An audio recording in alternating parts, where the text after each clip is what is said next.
O homem de capuz sempre para em frente à minha janela.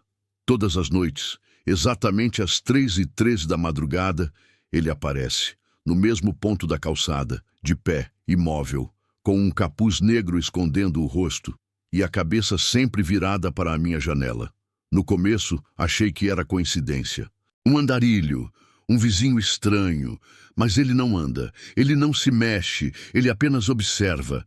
Não importa se está chovendo, ventando ou se é feriado. Ele aparece, sempre no mesmo horário, sempre na mesma posição.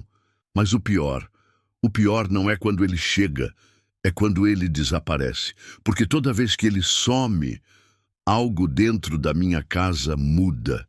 E não são coisas óbvias, não são barulhos, nem portas abertas. São detalhes, pequenos deslocamentos, objetos fora do lugar, sensações que não estavam ali antes.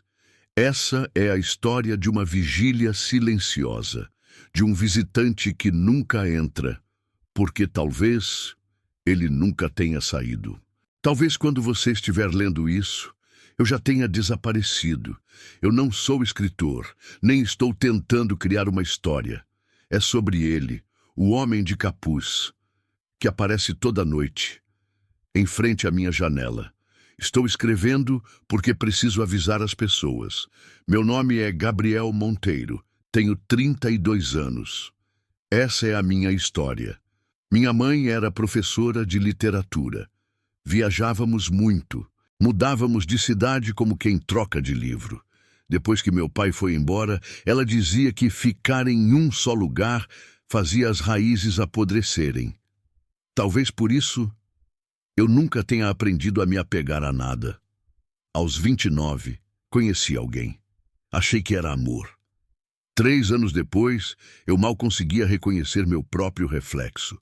Relacionamento abusivo, silêncio, isolamento. Quando acabou, eu só queria desaparecer. Foi aí que encontrei o anúncio.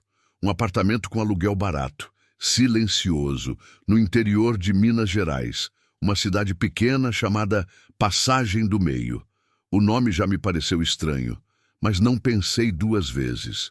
Oportunidade perfeita para quem queria sumir. Esse foi o meu maior erro. Achei que estava recomeçando, mas na verdade eu estava entrando em algo que já me esperava. O edifício São Leopoldo era velho, de 3 andares. Corredores estreitos, janelas trincadas, cheiro de poeira e ferrugem. O tipo de prédio que guarda silêncio demais. E fala quando ninguém está ouvindo. Meu novo lar era no 3º andar, apartamento 302. A chave girou com facilidade, como se me esperasse. Dentro, móveis cobertos por lençóis, um espelho com um pano preto e uma sombra na parede, que não era minha. Na 13ª noite, passou de estranho para impossível. Era meia-noite exata. A luz da sala era fraca. O ventilador girava. Rangia a cada volta. Foi quando vi um vulto passando pela janela. Rápido demais para ser uma pessoa. Mas eu moro no 3º andar. Fui até a janela, afastei a cortina e vi ele parado no meio da rua, exatamente abaixo da minha janela, sob um poste apagado. Um homem de capuz preto, imóvel, invisivelmente denso. Não dava para ver o rosto, mas eu sabia que ele me olhava. Eu encarei. 1, 2, 3, 4, 5 segundos. A sombra ao redor dele se moveu. Ela se virou, enquanto o corpo continuava parado. A sombra apontou para mim, e eu continuei olhando. 6, 7, 8...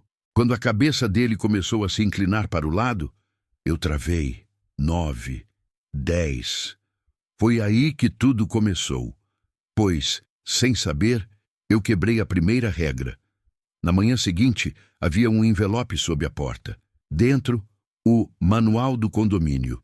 Mas no meio das normas de silêncio, lixo e garagem, havia um bilhete dobrado à mão, papel amarelado, canto queimado, e no topo, escrito com letra tremida, regras, edifício São Leopoldo.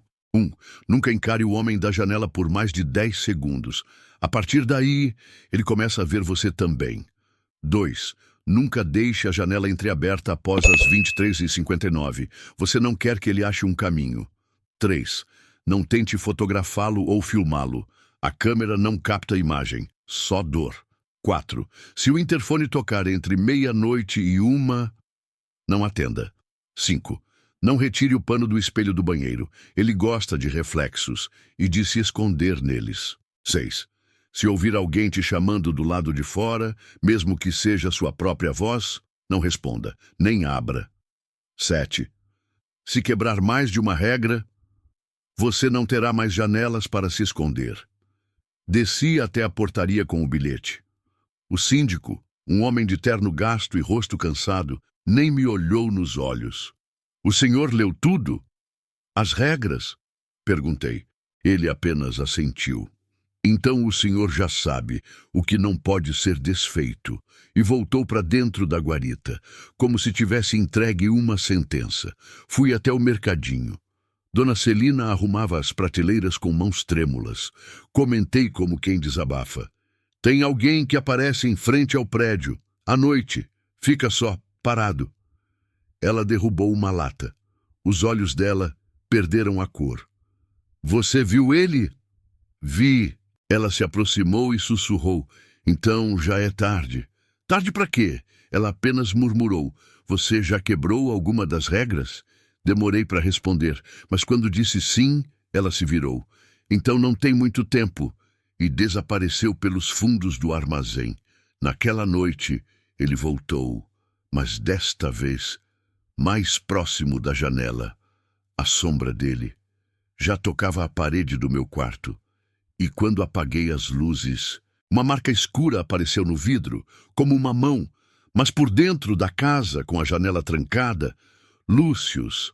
A primeira regra já foi quebrada, e agora ele sabe o meu nome. Desde o dia em que quebrei a primeira regra, tudo ficou diferente. A casa já não é só minha, e eu não sou mais o único dentro dela. Faz uma semana desde aquela noite. A noite em que eu encarei ele. Por mais de 10 segundos. Desde então, o apartamento parece vivo, mas não de um jeito bom. Vivo como carne podre, como algo que ainda pulsa, mesmo morto. As paredes estalam sem motivo. O ventilador gira lentamente, mesmo desligado. A luz da cozinha agora apaga sozinha. Sempre à meia-noite. Ontem à noite, quase cometi outro erro. Me levantei para beber água. E percebi, a janela estava entreaberta. Eu sempre tranco antes de dormir, sempre. Mas lá estava ela, aberta, deixando entrar um vento que não fazia barulho. Fechei com força.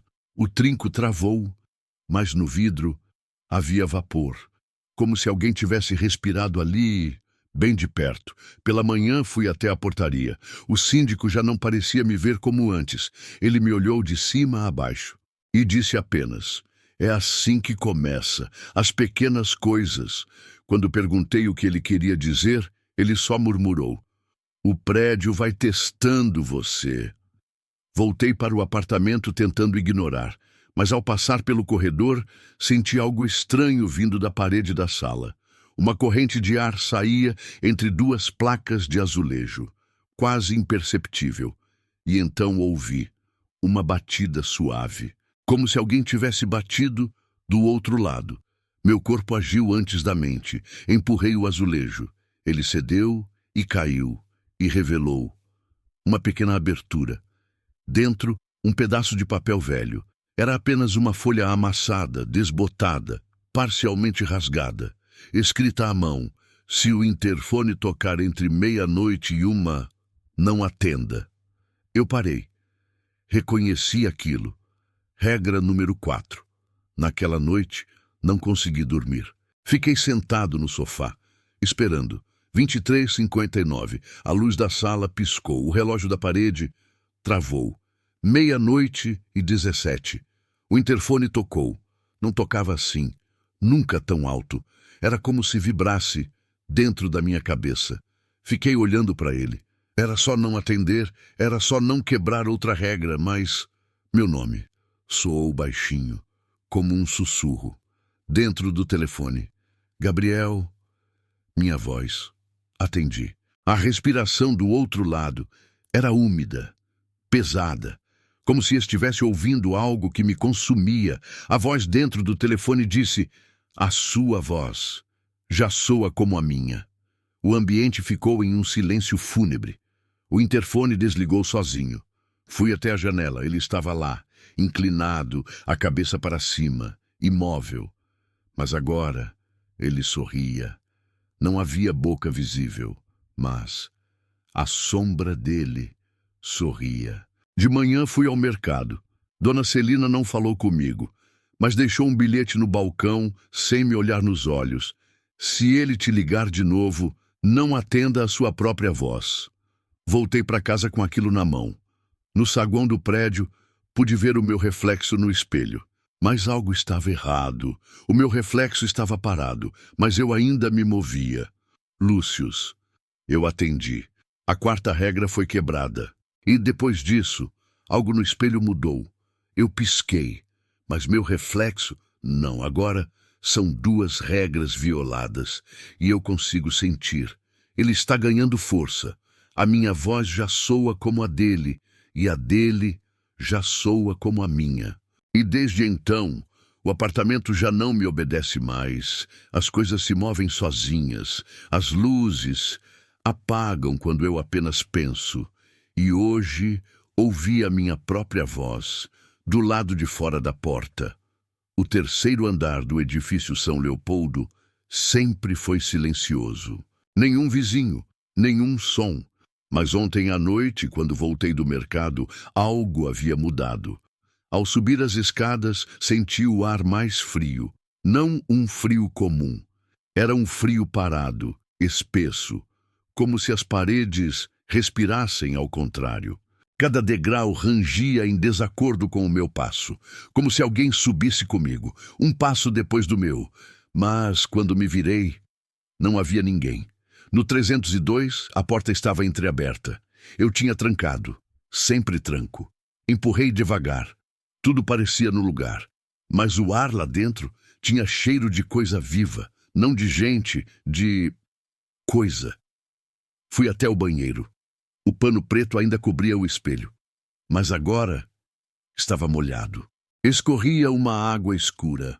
Vinha de dentro do vidro. Na cozinha, todos os relógios estavam parados. A luz do corredor tremeluzia no ritmo do meu coração. Quando o telefone tocou, o fixo, não o interfone, desliguei da tomada. Fiquei sentado no chão da sala, em silêncio, esperando o tempo passar, até que alguém bateu na porta. Toques secos, 3 vezes, pausados. Fiquei imóvel. Nem respirei. E então, eu ouvi. Gabriel. A voz era minha. Me levantei, fui até a porta. Encostei o ouvido na madeira. Gabriel. Sou eu. Abre. Era meu tom exato, minha respiração entre as palavras. Mas eu não estava ali fora. O som vinha da escada.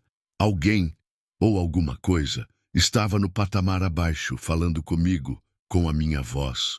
Lembrei da regra número 6. Se ouvir alguém te chamando do lado de fora, mesmo que seja sua própria voz, não responda, nem abra. Me afastei da porta, mas a voz mudou. Gabriel, a voz que você usou não será mais só sua. Congelou meu sangue. Ele estava contando, acompanhando, sabia o que eu fazia, sabia o que eu pensava. A luz da sala apagou. A televisão ligou sozinha, tela preta, e no reflexo, vi alguém parado atrás de mim. Virei rápido, nada, mas no chão, uma pegada molhada, sem forma, sem dedos, apenas pressão.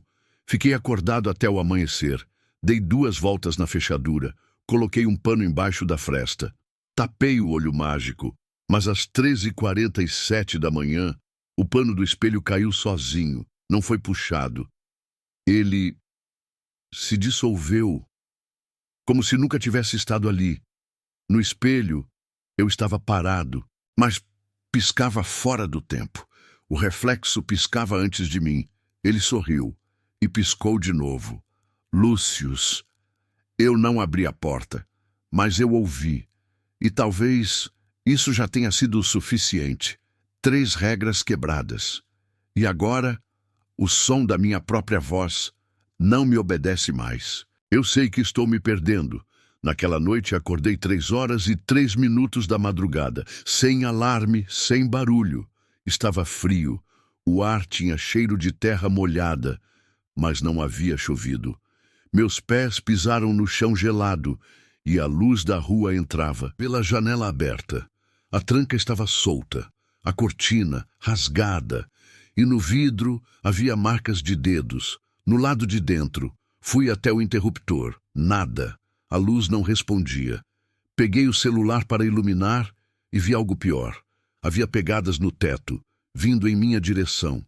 Sim, pegadas humanas, descalças, no teto. Como se alguém tivesse caminhado acima de mim, mas de cabeça para baixo. Entrei em pânico. Corri para o banheiro e tranquei a porta.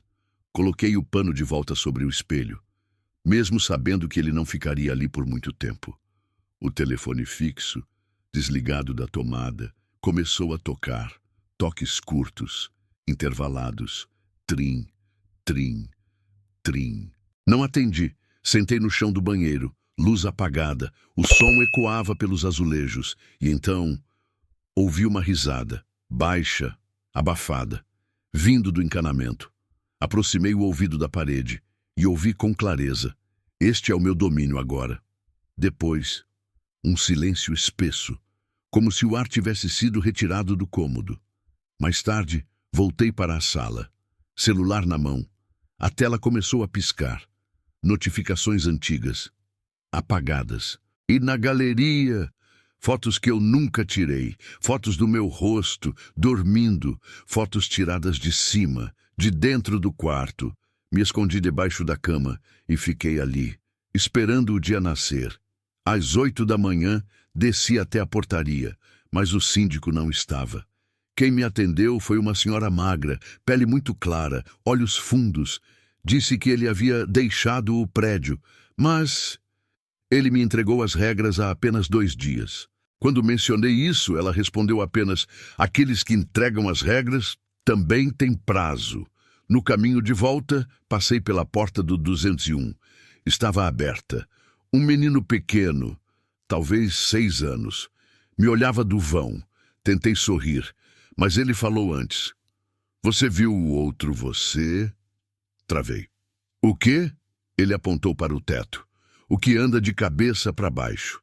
Ele mora no mesmo corpo que você agora.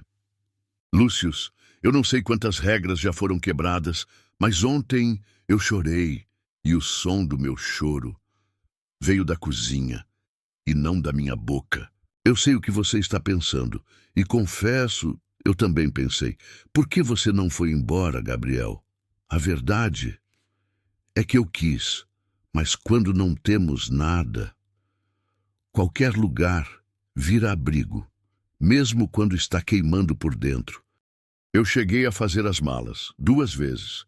Na segunda coloquei até o carregador do celular, como se isso fosse importar onde quer que eu fosse. Mas aí, me lembrei que eu não tinha para onde ir. Vim para cá fugindo de um fim. O fim de um relacionamento que me desfez. De uma vida que não me queria mais nela. Vendi tudo para estar aqui. E só percebi que o aluguel era caro demais, depois que paguei. As pessoas não entendem como a tristeza faz você aceitar o inaceitável. Como ela te convence de que a dor é merecida. E quando o lugar também começa a machucar, você pensa, talvez eu mereça. E é nesse momento, Lúcius, que a casa percebe e começa a crescer dentro de você. Hoje cedo fui buscar água. Notei marcas no chão da cozinha, como se alguém tivesse riscado com a unha. Do ralo até a geladeira. Abri o armário. Um prato antigo que nunca usei estava quebrado. E embaixo dos cacos havia um espelho, do tamanho exato do meu rosto. Fui até o quarto, coloquei o espelho virado para a parede, mas eu vi. Antes de virar, eu vi. Meu reflexo sorria com os olhos e chorava com a boca. Não era um rosto humano, era o meu rosto, como ele se sentiria por dentro.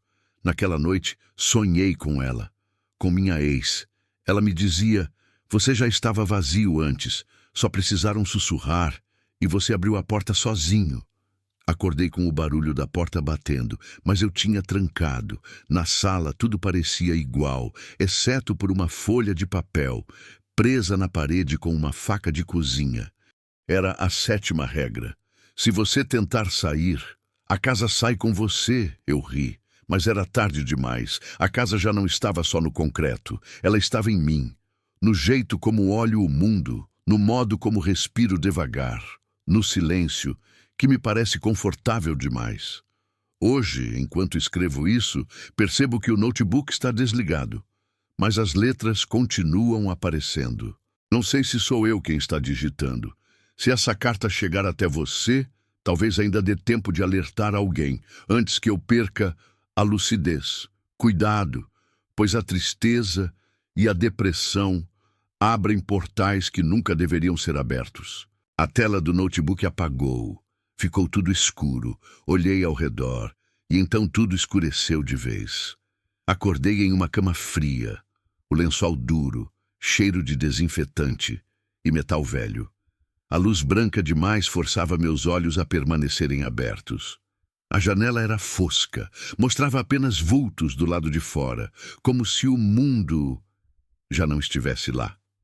As paredes não tinham quadros. O teto rangia, mesmo quando ninguém passava.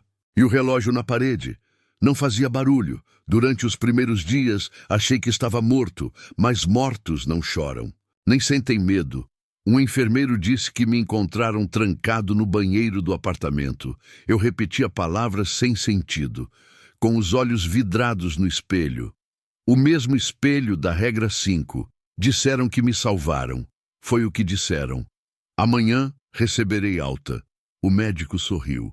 Disse que eu estava bem. Eu também sorri, mas por dentro eu já não sei mais quem está sorrindo. Escrevo estas últimas linhas, porque sei que você vai entender. Sei que vai saber o que fazer com essas palavras. Vai deixá-las onde precisam estar, entre o medo e o silêncio. Disseram que posso voltar para casa. Mas e se o lar que me espera não for mais meu? E se ele nunca foi? A tristeza não me deixou. Ela apenas se acalmou, como o mar, antes do afogamento. E eu descobri que o homem de capuz nunca quis me matar. Ele só esperava que eu abrisse a porta de novo. Hoje será minha última noite aqui no hospital. E eu queria te dizer, Lúcius, que de todas as janelas que já vi, a mais perigosa é aquela que abrimos dentro de nós. A tristeza, a perda, a solidão. Cada uma delas é uma fresta, e o vazio entra por elas, como vento gelado, em noite sem lua. Coloquei tudo o que eu era naquele apartamento. Não tinha mais mãe, nem emprego, nem futuro. Tinha só o agora, e o agora me engolia a cada noite. Eu não sei se ainda sou eu, mas se essa carta chegar até você, talvez ainda haja tempo de alertar alguém. Cuidado com o que você sente, pois o vazio, Lúcius, ele não precisa bater. Ele entra quando você deixa. Obrigado por escutar até o fim. Se chegou até aqui, parabéns. Poucos encaram a escuridão até que ela encare de volta. O vazio quer apenas ser ouvido. Conte nos comentários. Você teria coragem de espiar pela janela hoje à noite? E se essa história te deixou com a sensação de que algo ainda está observando, inscreva-se no canal, ative o sininho e junte-se aos que se atrevem a seguir as regras. Porque quanto mais você ouve, mais o vazio percebe que foi notado. Que venham os próximos sustos, regras do vazio, onde o medo tem voz. E lembre-se, há presenças que não batem à porta. Elas apenas esperam você olhar. E no silêncio, o vazio observa também. E se você sentir tristeza esta noite, não olhe pela janela, Não hoje. Cuidado, pois. Pode haver algo parado bem aí, do lado de fora, apenas te esperando.